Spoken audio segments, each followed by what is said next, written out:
Hi, and welcome back to Community Hotline. My name is Monica Weitzel. We're here in Gresham at MetroEast Community Media. And we're going to finish off the show tonight talking with Komen, Oregon and Southwest Washington Worship in Pink program. And representing Worship in Pink is Kathy Kendricks. You're the program coordinator. Correct? Yes, I am. Welcome. Yes. Nice to have you here. Nice to be here. I met you at an Urban League. It was the opening of their new office. Right, in the Rockwood area at the Yes. Rosewood Initiative. Yes. And we had a nice talk there, and I'd never heard of Worship in Pink, but pretty much everybody's heard of Komen, you know, Susan G. Right. Komen and the race and all that, very well known. But this is an aspect of that whole organization that I'd never heard of before. Can you give me a little background on Worship in Pink and what that's all about? Well, Worship in Pink is a program that promotes breast cancer education and awareness in the faith community. We started the Worship in Pink program here in Oregon and Southwest Washington, I want to say 5 years ago. Okay. But they have Worship in Pinks all over the United States. Wow. And Oregon, we just got around to doing one 5 years ago. So do you know how long it's been around nationally? I'm not sure how long it's been around nationally. About 5 years here Yeah, anyway. but 5 years here. This is the 5th year. Okay, so Yes. it's a faith-based organization. And how does that work? It's education, it's awareness. What kinds of things do you do? Well, what about Worship in Pink, we train ambassadors from each church. They have 2 to 3 ambassadors, and we train them on how the program runs, on breast health training, and then they go back and they plan activities for their congregations during the month of October.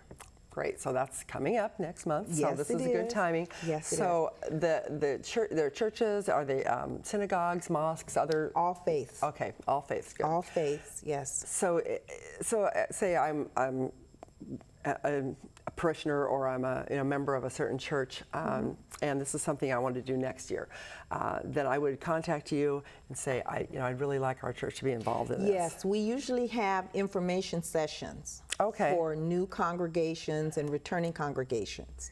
How Worship in Pink here came about was the first year, was 6 years ago, we had an activity called Pink Sunday. And we held it at Legacy Emmanuel's Atrium. So we wanted to have a one-day program with speakers, information, to see how this type of program would be accepted in the faith community. Test the waters there a little bit. And it went over very well, so we went to the next level and developed the education program of Worship in Pink.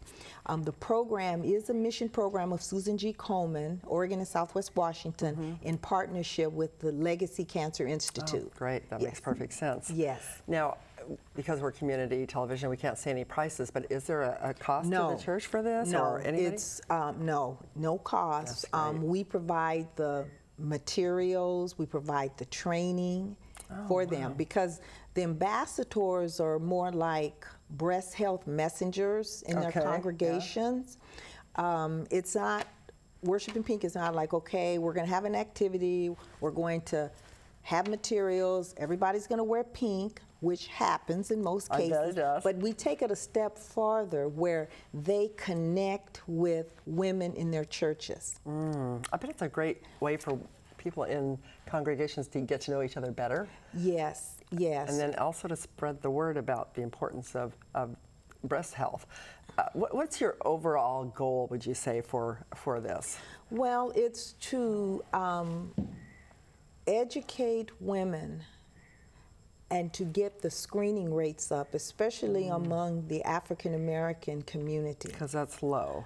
Yes, the screening rates are low here in Oregon. And we're introducing the African American Initiative to focus on the disparities in screening, because African American women have the higher mortality rate with breast cancer.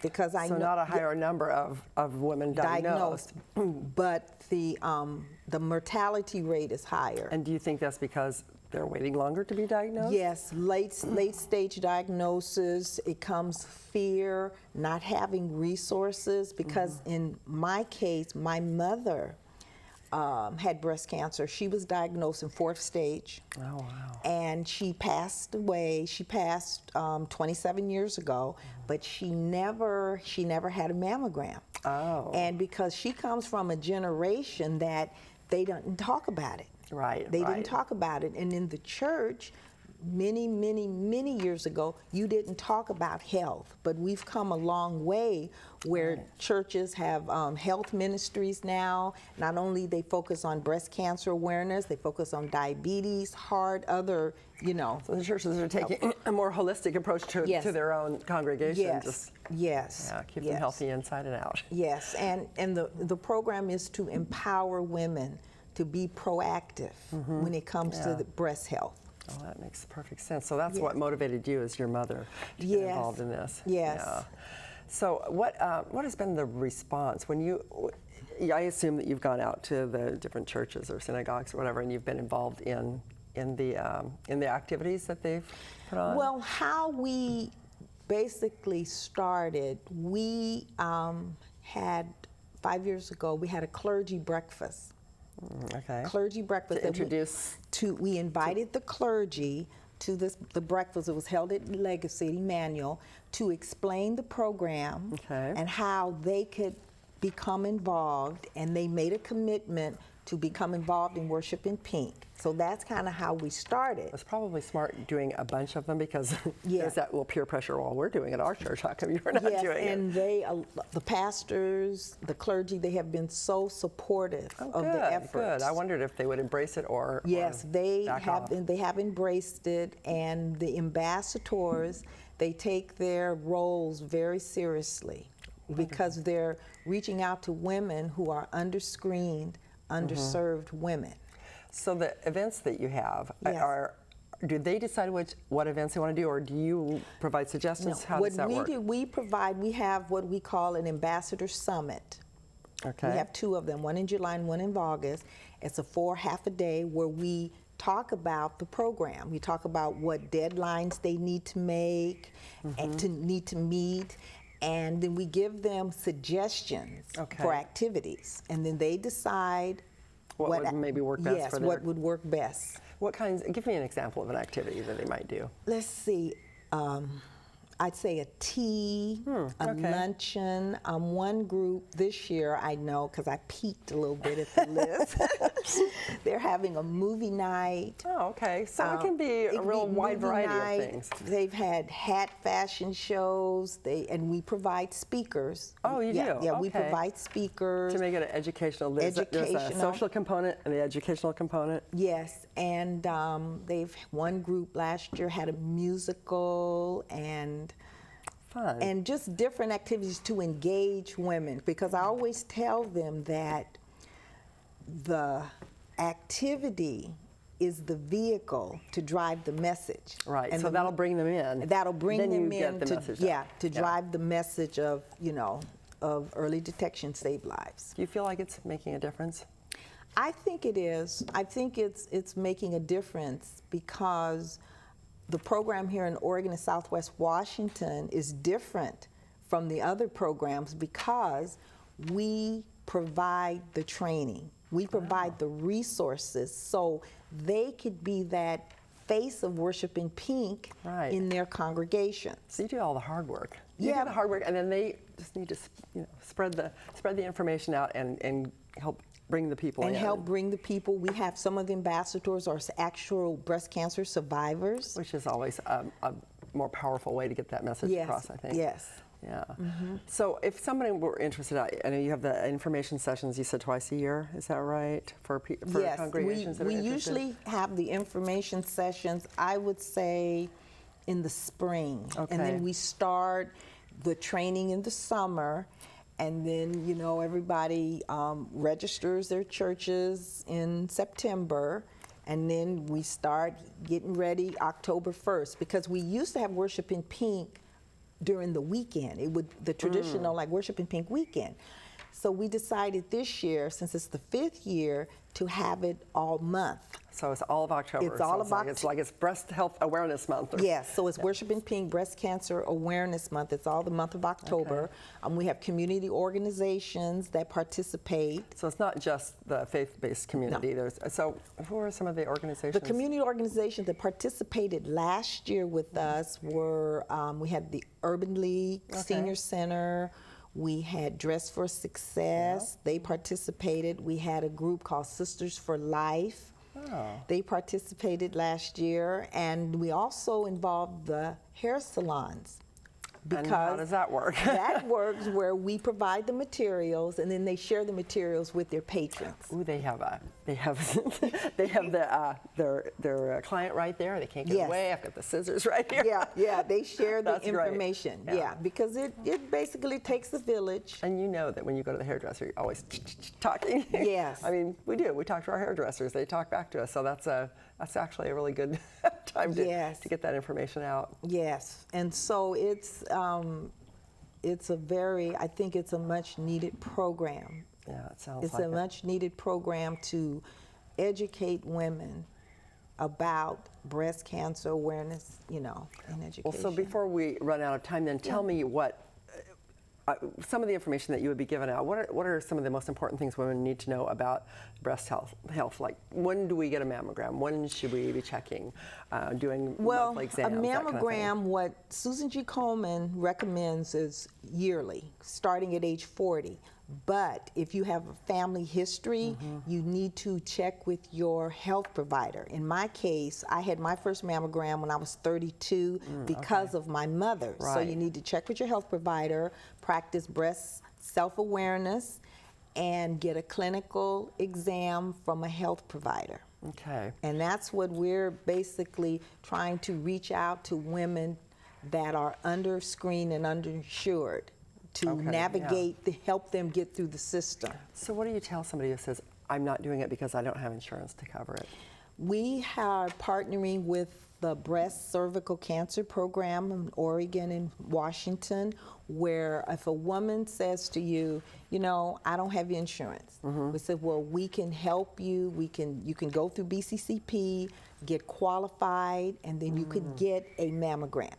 So there are the resources out there for women. And I think a lot of times, when we met at the Urban League, I met some women that says, oh, well, I forgot, or no, I didn't, or I know I need to. So it should be, part of your lifestyle. It should be just like a dentist appointment. Yes, like a dentist appointment. Yes, like every year I'm going to do this. Yes, put it on your calendar. Put it on your calendar. I know some people that do all those kind of appointments in 1 month. Like it might be the month of April, they have their dentist appointment, their mammogram, whatever kinds of yearly appointments they have to have. They just schedule them right along with the taxes or whatever. My mammogram is the day before New Year's Eve. See? Yeah. That's when I have mine. There you go, way to end the year. Yeah. So with this education program, you're encouraging people to have their mammograms and to understand what the risks are of not having it done. I know there's always a lot of controversy in any health field, but there's been some controversy about, do we really have to have the mammograms, or are there's false? Sometimes there's false readings where somebody, they look at it and they think, okay, this might be something, this might be cancer, and they have you come back in and it turns out to be a lymph node or something. I had that happen once. I was so relieved. I was fine with having it done again. But some people have an issue with the fact that there are some false readings. To me, if it's a false reading, I just thank God that that's the case. Well, the mammography is all we have right now. Yeah. So it's all we have, So use it. To use it. Yeah. You use it, and now they have the 3D mammogram now, where it really, the machines now, they can take a very clear picture. Okay. So we've, technology has come a long. It's getting better. It's come a long way. Yeah. I don't really understand that argument. It's like, use what we have available to us. There will be something better, but there's, especially if you have a history of it. Yes. We say every year, get screened, and that's why this African American initiative is so important to address that need. So are you working on that yourself? Is that something you're involved with? That's part of Worship in Pink. Oh, okay. See, what we're doing is we having sites, pilot sites. Some of the churches are participating in that piece where women could go to these different churches during the month of October and they can get the resources that they need for that. Great. And so it starts, October 1st through the 30th, and we will have a calendar of activities on the website. Okay, so people can go to your website and check it out, and the website is KomenOregon.org. Is They that can where either go to KomenOregon.org or they can directly go to www.worshipinpinkpdx.org. worshipinpinkpdx.org. Yes. Okay, good. Yeah, I've been on the website and it's good. And anything that's pink is catches my eye anyway. I like that. Thank you so much for being on here. And Thank you for having me. Yes, you bet. And really, if people want some more information about that, I know it's kind of too late for the churches this year because you've already kind of got that scheduled, but community members, if they want to find out more about that. Or even if, churches want to find out how they could go and they could attend some of these activities. See if they want to do it. That's a great way to find out. Because the activities are open, they can go, and so we'll have that calendar up probably the end of this month. Perfect. Great. Thank you so much, Kathy. Thank you, Monica. If you are interested, and you should be, if you're a woman, you should be taking power, empower yourself to find out more about your breast health, and you can check it out by going to their website. And remember, if you're African American especially, that's something we want to raise those numbers for the mammogram, so do check it out. I hope you've enjoyed tonight's show. I'm Monica Weitzel. We'll be back here next week with more of Community Hotline.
What local community media is to us is literally our lifeline to what's going on in the lives around us. The absolute most important thing that happens in your neighborhood. People's local communities are usually what's most important to them. Because we're the faces, the smiles, the peoples, and the personalities of the community. To not only give people a voice, but to have their voice heard.